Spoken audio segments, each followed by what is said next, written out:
In mid-June 2013, the high Himalayas of Uttarakhand, a land of pilgrimage, snow-melt rivers and sacred valleys, were struck by a storm like none seen in living memory.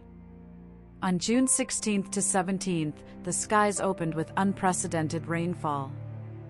In some catchments, rainfall amounted to more than 4 times the normal for that period. Rivers surged. Slopes loosened.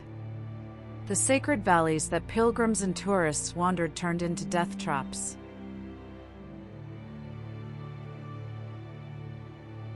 By afternoon, torrents of water, debris, and boulders ripped through the terrain. Entire villages were swept away. The town of Kedarnath, a revered pilgrimage site, bore the brunt. Floodwaters from the glacial lake above, combined with landslides, rushed down the Mandakini River Valley. Bridges collapsed. Roads vanished. Pilgrims and local residents found themselves trapped, stranded, and surrounded by ruin.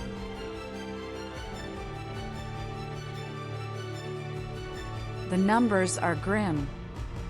Thousands of people killed or missing. Estimates vary widely. Tens of thousands of pilgrims and tourists stranded in remote valleys, cut off by broken roads, flooded rivers, and falling rocks. Villages, infrastructure, temples, homes, thousands of them destroyed, damaged, or swept away. In those days, as rescue helicopters struggled against fog and storm, the scale of the disaster became clear. This was not simply a flood. It was a Himalayan deluge.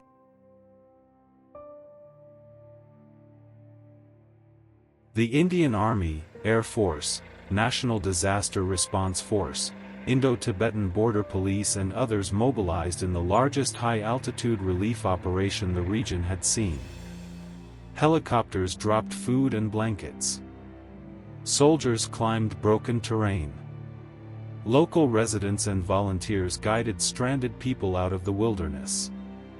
Every minute counted. Yet the terrain fought back. Rockslides, flash floods, broken bridges kept rescuers at bay. It was a race against nature itself. Several factors combined to create the disaster.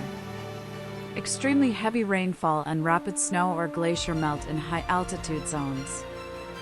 Fragile mountain ecology and terrain highly susceptible to landslides when saturated. Large influx of pilgrims and tourists in vulnerable valleys during the monsoon season. Questionable development, hydropower tunnels, roads, hotels in the hazard-prone zone intensified risk. Together, they turned a weather event into a calamity.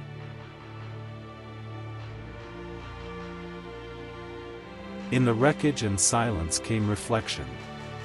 Communities mourned their dead. Families lost everything. Pilgrimages were suspended. Reconstruction began, mountain roads rebuilt, temporary shelters erected, disaster policies rewritten. In Kedarnath and surrounding valleys, new planning took root, with raised river banks, better drainage, risk-zoned settlements. But the scars remain. The memory of what the mountain released still lingers in every rock, riverbed and ruined hut.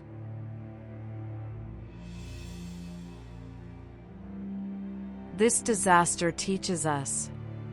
Remote and mountainous regions can experience some of the most extreme disasters when nature's thresholds are crossed. Infrastructure, tourism and development in fragile terrain must match the hazards of the land. Preparedness is essential. Early warning, evacuation routes, resilient design matter.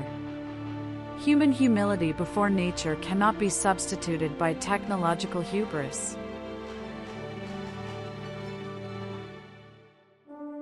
On a quiet morning in the Himalayas, when mist lingers over rivers and the bells in temples echo across ridges, the valleys of Uttarakhand remember. They remember the roar of thunder and the deluge that followed. They remember the pilgrims, the villagers, the ones taken, the ones saved. And in that memory lies the answer: respect the mountain. Respect the river. Because even the sacred can be swept away when nature decides to reclaim its course.